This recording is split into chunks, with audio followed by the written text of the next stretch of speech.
Hello everyone, welcome to Sanmargha classes. Let us see question number 26 of chapter Sound. Write any two applications of ultrasound. Ultrasound in application ಬರೀಲಿಕ್ಕೆ ಹೇಳಿದ್ದಾರೆ. What is ultrasound? If frequency of the sound is more than 20,000 hertz, ಅದನ್ನ ultrasound ಅಂತ ಕರಿತೀವಿ. C we know human hearing range ಏನಿರುತ್ತೆ, it is 20 hertz to 20,000 hertz. If the frequency of sound is more than 20,000 hertz, then it is called as ultrasound. If it is less than 20 hertz, then it is infrasonic sound. ಅಲ್ವಾ, ಇಲ್ಲಿ ಕೇಳಿರೋದೇನು, ultrasound application ಅನ್ನ ಬರೀಲಿಕ್ಕೆ ಹೇಳಿದ್ದಾರೆ. ಹಾಗಿದ್ರೆ ನಾವು ultrasound application ಅನ್ನ ಎಲ್ಲಿ ನೋಡ್ತಿದೀವಿ? ಅಲ್ಟ್ರಾಸೌಂಡ್ ಸ್ಕ್ಯಾನಿಂಗ್ ಕೇಳಿದೀರಾ? Ultrasound is used in investigating and tracking many medical problems.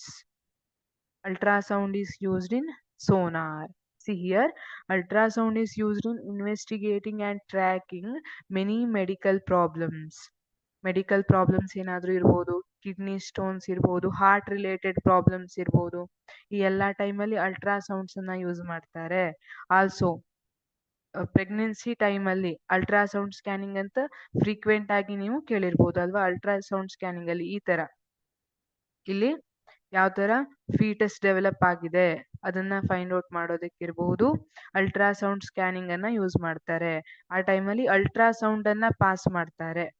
Ultrasound ಅನ್ನ ಪಾಸ್ ಮಾಡಿರ್ತಾರೆ. ಆ ಇಮೇಜ್ ಏನಿದೆ ಒಳಗಡೆ ಇರೋದು ಅದು ಈ ತರ ಕಂಡಿರುತ್ತೆ. Ultrasound is used in investigating and tracking many medical problems. Similarly ultrasound is used in sonar. ಇಲ್ಲಿ ನೋಡಿ, ಬೋಟಲ್ಲೆಲ್ಲ ಸೋನಾರ್ ಅನ್ನ ಯೂಸ್ ಮಾಡ್ತಾರೆ. ಇನ್ನು ಎಷ್ಟು ಆಳದಲ್ಲಿದೆ ಅಥವಾ ಕೆಳಗಡೆ ಕಲ್ಲು ಬಂಡೆ ಏನಾದ್ರೂ ಇದೆಯಾ, ಸಬ್ಮರೀನ್ಸ್ ಎಲ್ಲ ಏನಾದ್ರೂ ಇದಾವ, ಇದನ್ನೆಲ್ಲ ಫೈಂಡ್ ಔಟ್ ಮಾಡಕ್ಕೆ ಸೋನಾರ್ ಅನ್ನ ಯೂಸ್ ಮಾಡ್ತಾರೆ. To find out the depth of ocean ultrasound ಅನ್ನ ಯೂಸ್ ಮಾಡಿರ್ತಾರೆ. So these are two applications of ultrasound. ಇದು ಅಲ್ಟ್ರಾಸೌಂಡ್ ನ ಎರಡು ಅಪ್ಲಿಕೇಶನ್ ಆಗಿರುತ್ತೆ. ಇಲ್ಲೇನ್ ಮಾಡ್ತಾರೆ ಬೋಟಲ್ಲಿ ಯೂಸಿಂಗ್ ಸೋನಾರ್, ಇಲ್ಲಿ ಟ್ರಾನ್ಸ್ಮಿಟರ್ ಅನ್ನ ಯೂಸ್ ಮಾಡಿಕೊಂಡು ಒಂದ್ ಸಿಗ್ನಲ್ ಅನ್ನ ಟ್ರಾನ್ಸ್ಮಿಟ್ ಮಾಡ್ತಾರೆ. ಈಗ ಇಲ್ಲೇನಾದ್ರೂ ದೊಡ್ಡ ಆಬ್ಜೆಕ್ಟ್ ಕಲ್ಬಂಡೆ ತರ ಏನಾದ್ರೂ ಇದೆ ಅಂತ ಇಟ್ಕೊಳ್ಳಿ, ಇದಕ್ ಬಡ್ದು ಸೌಂಡ್ ವೇವ್ ವಾಪಸ್ ಬರುತ್ತೆ. ಅದನ್ನ ರಿಸೀವರ್ ರಿಸೀವ್ ಮಾಡ್ಕೊಳುತ್ತೆ ಅಥವಾ ಡಿಟೆಕ್ಟ್ ಮಾಡುತ್ತೆ. ಇಲ್ಲಿ ಟೈಮ್ ಟ್ರಾವೆಲ್ ಆಗಿರೋದ್ರ ಲೆಕ್ಕಾಚಾರದ ಮೇಲೆ ಹಾಗೆ ವೇವ್ ಸ್ಪೀಡ್ ಮೇಲೆ ಅವರು ಎಷ್ಟು ಆಳದಲ್ಲಿ ಈ ಆಬ್ಜೆಕ್ಟ್ ಇದೆ ಅನ್ನೋದನ್ನ ಫೈಂಡ್ ಔಟ್ ಮಾಡಿರ್ತಾರೆ. ಈ ರೀತಿ ಸೋನಾರ್ ವರ್ಕ್ ಆಗಿರುತ್ತೆ. Thank you.